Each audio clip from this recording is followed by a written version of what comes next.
नमस्कार, मैं Divya. Daily UP में आपका स्वागत है। आज है 18 अक्टूबर, दिन बुधवार। खबरों की ओर बढ़ने से पहले एक नजर सुर्खियों पर। गोरखपुर और वाराणसी के इन जगहों पर आयकर विभाग का छापा। उत्तर प्रदेश के छोटे शहरों में पर्यटकों को दी जाएंगी ये सुविधा। एक बड़ी आबादी को स्वास्थ्य बीमा देने के मामले में यूपी होगा सबसे आगे। प्रदेश वासियों को त्योहारी सीजन में मिलेगी निर्बाध बिजली। बीएचयू के ट्रॉमा सेंटर में सड़क दुर्घटना के दौरान घायलों को लाने वाले व्यक्ति को मिलेगा इनाम। चलिए अब बढ़ते हैं उत्तर प्रदेश के अब तक की 25 बड़ी खबरों की ओर विस्तार से। 12वीं पास युवाओं के लिए रेलवे में 295 पदों पर निकली भर्ती। पटियाला लोकोमोटिव वर्क्स रेलवे में नौकरी के लिए सुनहरा मौका लेकर आया है। दरअसल इलेक्ट्रीशियन, मैकेनिक, मशीनिस्ट, फीटर और वेल्डर सभी को मिलाकर कुल 295 पदों पर भर्ती निकाली गई है।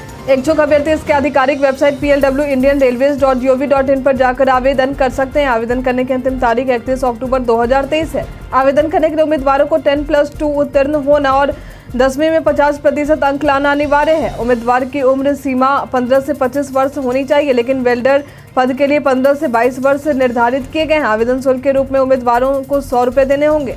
अधिक जानकारी के लिए आप इसके आधिकारिक वेबसाइट पर जाकर विजिट कर सकते हैं। मनी लॉन्ड्रिंग मामले में चौथे नोटिस के बाद ईडी के लखनऊ जोन कार्यालय पहुंची आईएफएस निहारिका। अभी हाल में ईडी के लखनऊ जोन कार्यालय में आईएफएस निहारिका सिंह की पेशी हुई है। इस दौरान ईडी के अफसरों ने उनसे कई घंटों तक अन्य बुलियन कंपनी की धोखाधड़ी से जुड़े मनी लॉन्ड्रिंग केस में पूछताछ की। बता दें कि यह कंपनी निहारिका सिंह के पति अजीत कुमार गुप्ता की है। इससे पहले भी निहारिका सिंह को ईडी द्वारा नोटिस भेजे गए थे। इस चौथे नोटिस पर वे अपना बयान दर्ज करवाने पहुंची थी। इस दौरान निहारिका सिंह को जांच में सहयोग न करने और विधिक कार्रवाई के विकल्पों को लेकर भी ईडी द्वारा चेतावनी दी गई थी। पूछताछ के दौरान अधिकतर सवालों के जवाब में उन्होंने बताया कि उन्हें इस चीज की जानकारी नहीं है। हालांकि पूछताछ का सिलसिला अभी जारी है। गोरखपुर और वाराणसी के इन जगहों पर आयकर विभाग का छापा। बीते ही दिनों यूपी के कुछ शहरों में आयकर विभाग की छापेमारी देखने को मिली। यह छापेमारी गोरखपुर और वाराणसी के बड़े सराफा कारोबारियों की यहां देखने को मिली है। आयकर विभाग की टीम गोरखपुर के घंटाघर स्थित गोपी गली और वाराणसी के भेलूपुर थाना में एक बड़े सराफा कारोबारी के ठिकानों पर छापे के लिए पहुंची थी। इस दौरान आयकर विभाग की टीम पुलिस बल के साथ पहुंचे थे। मिली जानकारी के अनुसार गोरखपुर में हनी ज्वेलर्स पर आयकर विभाग द्वारा छापेमारी की गई है। कई कारणों से दर्ज है भारत के इतिहास में आज की तारीख। आज के दिन वर्ष 1922 में ब्रिटिश ब्रॉडकास्टिंग कॉर्पोरेशन की स्थापना हुई थी। आज के दिन वर्ष 1980 ईस्वी में हिमालय कार रैली को मुंबई के ब्रेबॉर्न स्टेडियम से हरी झंडी दिखाकर रवाना किया गया था। आज के दिन वर्ष 1998 में भारत और पाकिस्तान आणविक खतरे रोकने के लिए सहमत हुए थे। आज के दिन भारतीय अभिनेता ओम पुरी और कुणाल कपूर का जन्म हुआ था। आज के दिन भारतीय अभिनेत्री काजल, किरण और ज्योतिका का जन्म हुआ था।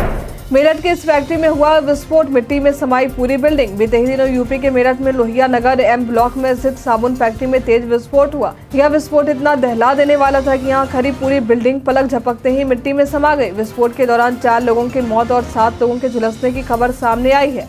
धमाके के दौरान इस इलाके के लोग काफी भयभीत होकर इधर उधर भागने लगे थे। हालांकि मौके पर स्थानीय पुलिस भी पहुंची व घायल लोगों को अस्पताल में भर्ती करवाया गया। डीएम दीपक मीना द्वारा कहा गया है कि बिल्डिंग में साबुन बनाने का सामान और कुछ मशीनें थी जिनमें विस्फोट हुआ था, लेकिन स्थानीय लोगों द्वारा कहा जा रहा है कि इस बिल्डिंग में पटाखे और विस्फोटक बनाने का काम किया जा रहा था। इसी कारण तेज धमाका हुआ है। वहीं कुछ विस्फोटक पदार्थ इस घटनास्थल पर भी देखने को मिले। उत्तर प्रदेश के छोटे शहरों में पर्यटकों को दी जाएंगी ये सुविधा। उत्तर प्रदेश में पर्यटन के विकास में पूरी तैयारी की जा रही। यहाँ हर साल पर्यटकों की अच्छी संख्या देखने को मिलती है। अब इसी कड़ी में आने वाले पर्यटकों की सुविधा के लिए योगी सरकार विश्रामालय बनाने की तैयारी कर रही। ये विश्रामालय राष्ट्रीय महत्व वाले धार्मिक, सांस्कृतिक और ऐतिहासिक स्थलों पर रात में पर्यटकों के रुकने के लिए बनाए जाएंगे। इसके अलावा शहीद स्थलों और उनके स्मृति में बने पार्कों का सौंदर्यीकरण भी करवाया जाएगा। बता दें कि इस संबंध में प्रमुख सचिव नगर विकास अमृत अभिजात द्वारा शासनादेश जारी किया जा चुका है। इसकी शुरुआत वंदन योजना के तहत की जा रही है, जिसमें केवल नगर पालिका परिषद और नगर पंचायती को ही शामिल किया गया है। साथ ही स्वच्छ भारत मिशन के तहत शौचालय का निर्माण भी किया जाना है।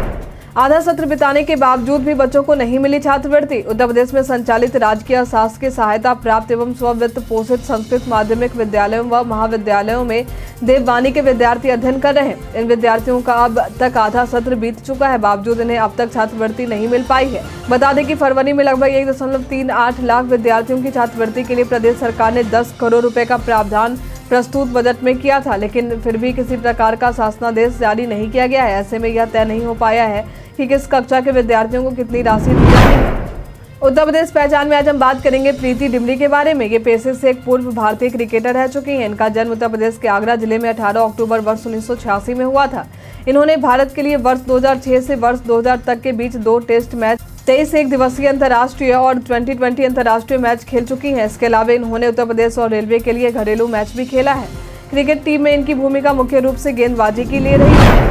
अयोध्या में जगत गुरु परमहंस आचार्य ने दिया विवादित बयान। जगत गुरु परमहंस आचार्य अक्सर अपने विवादित बयानों को लेकर चर्चा में बने रहते हैं। इस बार उन्होंने अपना यह विवादित बयान सपा नेता स्वामी प्रसाद मौर्य को लेकर दिया है। उन्होंने कहा है कि जो उन्हें गोली मारेगा उसे 25 करोड़ रुपए का वे इनाम देंगे। आगे उन्होंने कहा कि पैसे उसके घर भिजवा दूंगा, उसके विधिक सहायता भी करूंगा। इसने सभी हदें पार कर दी हैं, अब इसको कतई बर्दाश्त नहीं किया जाएगा। आगे उन्होंने और भी भड़कीले बयान देते हुए कहा कि यदि उसे किसी ने गोली नहीं मारी तो मैं स्वयं गोली मारूंगा। उत्तर प्रदेश में स्मारकों और पार्कों के प्रवेश शुल्क में हुई बढ़ोतरी। उत्तर प्रदेश की मुख्यमंत्री मायावती के कार्यकाल में बने स्मारकों और पार्कों के प्रवेश शुल्क में बढ़ोतरी की गई है।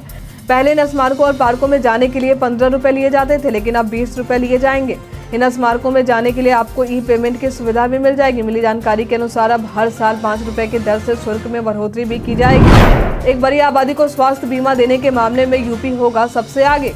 यूपी के 2/3 आबादी को स्वास्थ्य बीमा की सौगात योगी सरकार द्वारा आगामी लोकसभा चुनाव से पहले दी जा सकती है। इसके तहत मुख्यमंत्री जन आरोग्य योजना में प्रदेश के 1.68 करोड़ परिवारों को शामिल करने की तैयारी चल रही। इस सुविधा से प्रदेश की एक बड़ी आबादी को प्रत्येक वर्ष 5 लाख रुपए तक की मुफ्त इलाज की सुविधा मिल पाएगी। ऐसे में उत्तर प्रदेश देश का पहला ऐसा राज्य बन जाएगा जहां राज्य की सबसे ज्यादा आबादी को स्वास्थ्य कवर मिलेंगे। उत्तर प्रदेश के मौसम का मिजाज, चलिए अब जानते हैं उत्तर प्रदेश के मौसम के मिजाज के बारे में। मौसम विभाग के अनुसार पूरे उत्तर प्रदेश में मौसम संभवतः शुष्क रहेगा। हालांकि मौसम को लेकर विभाग द्वारा किसी प्रकार की चेतावनी जारी नहीं की गई है, लेकिन पश्चिमी विक्षोभ के कारण प्रदेश के तापमान में थोड़े बहुत बदलाव देखने को मिलेंगे। पूर्व मंत्री अमरमणि त्रिपाठी के 22 साल पुराने मामले में कोर्ट ने दिए ये निर्देश। पुलिस की कार्यशैली को बस्ती एमपी एमएलए कोर्ट द्वारा अपहरण मामले में सुनवाई करते हुए कटघरे में खड़ा किया गया है। दरअसल कोर्ट द्वारा एसपी बस्ती के पूर्व मंत्री अमरमणि त्रिपाठी के किसी 22 साल पुराने केस में गिरफ्तारी को लेकर स्पेशल टीम गठित करने के आदेश दिए गए हैं। अब 1 नवंबर को आरोपी अमरमणि को वारंट तामील कराकर कोर्ट में पेश करने के आदेश दिए गए हैं। ओलंपिक में पूरे 128 साल बाद शामिल होगा क्रिकेट। एक बार फिर से पूरे 128 साल बाद ओलंपिक में क्रिकेट खेला जाने वाला है। इसके लिए आईओसी द्वारा पुष्टि की जा चुकी है। बता दें कि अब क्रिकेट लॉस एंजल्स ओलंपिक 2028 में शामिल होगा। इससे पहले पेरिस में आयोजित ओलंपिक में यह खेल मात्र एक बार खेला गया था। उस वक्त खेल के दौरान ग्रेट ब्रिटेन, फ्रांस, नीदरलैंड और बेल्जियम की 4 टीमें चुनी गई थी, लेकिन मैच शुरू होने से पहले ही नीदरलैंड और बेल्जियम ने मैच वापस ले लिया।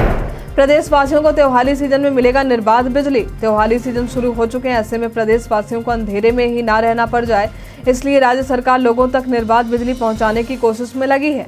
बता दें कि बिजली कटौती को लेकर विभागीय अधिकारियों को पावर कॉर्पोरेशन के अध्यक्ष डॉक्टर आशीष कुमार गोयल द्वारा निर्देश दिए गए हैं। उन्होंने कहा है कि स्थानीय स्तर पर विद्युत आपूर्ति में आने वाले अवरोधों को भी कम से कम समय में ठीक कराएं। वोल्टेज कम या अधिक होने की शिकायतों को प्राथमिकता से निपटाएं। अचानक कटौती से निपटने के लिए पर्याप्त संख्या में मरम्मत गैंगों की पूर्व से ही व्यवस्था कर लें। निठारी कांड में इलाहाबाद हाई कोर्ट ने सीबीआई की कार्यशैली पर उठाए सवाल। अभी हाल में ही निठारी कांड में सुरेंद्र कोहली और मोनिंदर सिंह पंडेर को इलाहाबाद हाई कोर्ट द्वारा बरी कर दिया गया है, लेकिन इस दौरान कोर्ट ने जांच एजेंसी सीबीआई के कार्यशैली को देखते हुए सीबीआई को सवालों के कटघरे में खड़ा कर दिया। कोर्ट द्वारा कहा गया कि जांच एजेंसियों ने विवेचना के बुनियादी सिद्धांतों का भी ख्याल नहीं रखा। जांच एजेंसी के विवेचना के तौर तरीके इतने खराब हैं कि हमें बेहद निराशा हो रही। सबूत तक नहीं जुटाए गए। आगे अदालत द्वारा कहा कि घटना स्थल के बगल में स्थित मकान में मानव अंग व्यापार का संगठित गिरोह भी पकड़ा जा सकता था, लेकिन उस ओर दिमाग नहीं लगाया गया। उत्तर प्रदेश पर्यटन में आज हम बात करेंगे नेहरू पार्क गोरखपुर के बारे में। यह पार्क उत्तर प्रदेश के गोरखपुर जिले में स्थित है। यदि आपको शांत वातावरण में रहना और कई तरह के फूल पेड़ पौधों को देखना पसंद है तो आप यहाँ आ सकते हैं। यहाँ आपको झील भी देखने को मिल जाएंगे। यहाँ भारत के प्रथम प्रधानमंत्री पंडित नेहरू की प्रतिमा भी देखने को मिलेगी। इसके अलावा और भी कई प्रतिमाएं देखने को मिल जाएंगी।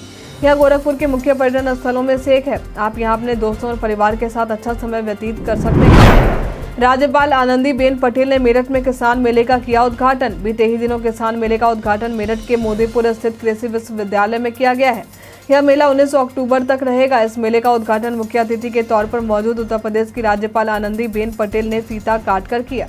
मेले के उद्घाटन के बाद उन्होंने मेले का निरीक्षण किया। साथ ही राज्यपाल ने आंगनबाड़ी कार्यकर्ताओं को गांधी भवन में किट भी दिया। बीएचयू के ट्रॉमा सेंटर में सड़क दुर्घटना के दौरान घायलों को लाने वाले व्यक्ति को मिलेगा इनाम। बीते ही दिनों बीएचयू के ट्रॉमा सेंटर में गुड सैमरिटन योजना लागू की गई है। इस योजना के तहत 5,000 रुपए तक पुरस्कार हर उस व्यक्ति को मिलेंगे जो सड़क दुर्घटना में घायलों को बीएचयू के ट्रॉमा सेंटर तक पहुंचाएंगे। इस योजना को लेकर औपचारिकताएं पूरी हो चुकी हैं। इस योजना को लेकर प्रोफेसर सौरभ सिंह द्वारा बताया गया कि घायल को अस्पताल ले आने वाले सभी व्यक्ति को प्रोत्साहन राशि मिलेगा। गुड सैमरिटन योजना से निश्चित तौर पर दुर्घटनाओं में घायलों को समय से अस्पताल पहुंचने पर तुरंत इलाज मिलेगा। साथ ही जो लेकर आएंगे उन्हें प्रोत्साहन राशि भी दी जाएगी। बसपा नेता के होटल पर चला प्रशासन का बुलडोजर। अभी हाल में प्रशासन का बुलडोजर फर्रुखाबाद की ठंडी सड़क पर कब्रिस्तान की जमीन पर बने गैंगस्टर के आरोपी बसपा नेता के होटल गुरु शरणम पर चला है। यह होटल 3 मंजिला था, जिसके ध्वस्तीकरण का कार्य देर शाम तक चला। होटल ध्वस्तीकरण के दौरान होटल के 300 मीटर के आसपास कर्फ्यू जैसी स्थिति देखने को मिली। इस दौरान सुरक्षा के मद्देनजर 4 जिलों के एएसपी, सीओ और 400 जवान लगाए गए। काम की बात में आज हम जानेंगे नीले आधार कार्ड के बारे में। भारत में रहने वाले हर लोगों के लिए आधार कार्ड सबसे जरूरी दस्तावेजों में से एक है। देश में किसी भी तरह के आधिकारिक काम हो, वहां आपको इसकी जरूरत सबसे पहले पड़ती है। इसके बिना आप देश में किसी भी प्रकार की सरकारी योजना का लाभ नहीं उठा पाएंगे। जो सामान्य आधार कार्ड होते हैं उसके बारे में तो हम सभी जानते हैं, लेकिन क्या आपको नीले आधार कार्ड के बारे में पता है? दरअसल ये आधार कार्ड 5 साल तक के बच्चों के लिए होता है। जब बच्चे की उम्र 5 वर्ष से अधिक हो जाती है तब ये आधार कार्ड मायने नहीं रह जाता। इस आधार कार्ड को बनवाने के लिए बच्चे का जन्म प्रमाण पत्र यदि हो तो स्कूल आईडी और माता पिता के आधार कार्ड की जरूरत होती है। इन दस्तावेजों के साथ आप अपने नौनिहालों के आधार कार्ड को बनवा सकते हैं। इस दिवाली प्रदेश वासियों को मुफ्त मिलेगा गैस सिलेंडर। चुनाव के दौरान महिलाओं के लिए साल में 2 सिलेंडर देने का ऐलान बीजेपी ने अपने घोषणा पत्र में किए थे, लेकिन अब यह चुनावी घोषणा हकीकत में बदलने जा रही। इसकी शुरुआत इसी दिवाली में होगी। इस संबंध में विभागीय अधिकारियों के साथ बैठक के दौरान दिशा निर्देश जारी किए जा चुके हैं। लगभग 1,75,00,000 उज्ज्वला योजना के तहत प्रदेश में गैस कनेक्शन है। इस योजना का लाभ लेने वाले लोगों के अकाउंट में डायरेक्ट बेनिफिट ट्रांसफर यानी डीबीटी के जरिए पैसे भेज दिए जाएंगे।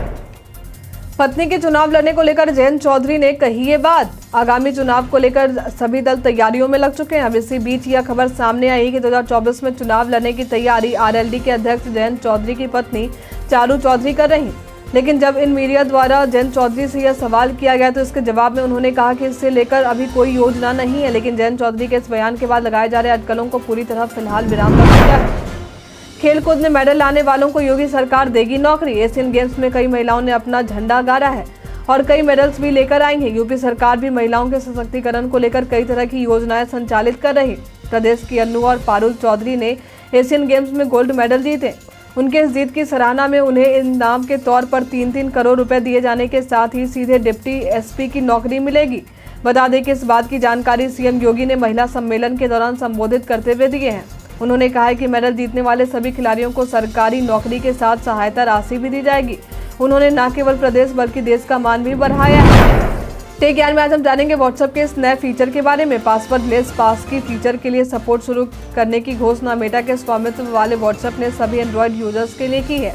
ऐसे में अब व्हाट्सएप यूजर्स को इनसिक्योर साथ ही 2 फैक्टर SMS ऑथेंटिकेशन जैसे झंझट का अधिक सामना नहीं करना पड़ेगा।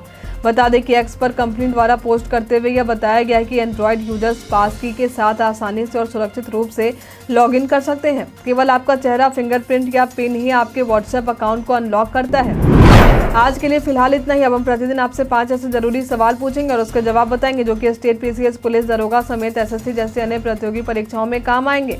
सवाल इतिहास, यूपीएस स्पेशल, विज्ञान, करंट अफेयर्स और भूगोल से रहेंगे। तो हमारा पहला सवाल है, हाल ही में किस देश को रूपपुर परमाणु ऊर्जा संयंत्र के लिए रूसी यूरेनियम कहाँ प्राप्त हुआ है? ऑप्शन ए है पाकिस्तान, ऑप्शन बी है बांग्लादेश, ऑप्शन सी है भारत, ऑप्शन डी है नेपाल। इसका सही उत्तर है बांग्लादेश। हाल ही में प्रधानमंत्री मोदी ने देश के पहले हाईटेक स्पोर्ट्स ट्रेनिंग सेंटर का उद्घाटन कहाँ किया है? ऑप्शन ए है अरुणाचल प्रदेश, ऑप्शन बी है मध्य प्रदेश, ऑप्शन सी है उत्तर प्रदेश, ऑप्शन डी है हिमाचल प्रदेश। इसका सही उत्तर है मध्य प्रदेश। हाल ही में केंद्र सरकार ने किस बैंक के चेयरमैन के कार्यकाल का 1 वर्ष बढ़ा दिया है? ऑप्शन ए है State Bank of India, option B है HDFC बैंक, ऑप्शन सी है Bank of India, option D है यस बैंक। इसका सही उत्तर है स्टेट बैंक ऑफ इंडिया। संत रैदास का जन्म कहाँ हुआ था? ऑप्शन ए है प्रयाग में, ऑप्शन बी है मथुरा में, ऑप्शन सी में, ऑप्शन डी है वाराणसी में। इसका सही उत्तर है वाराणसी में।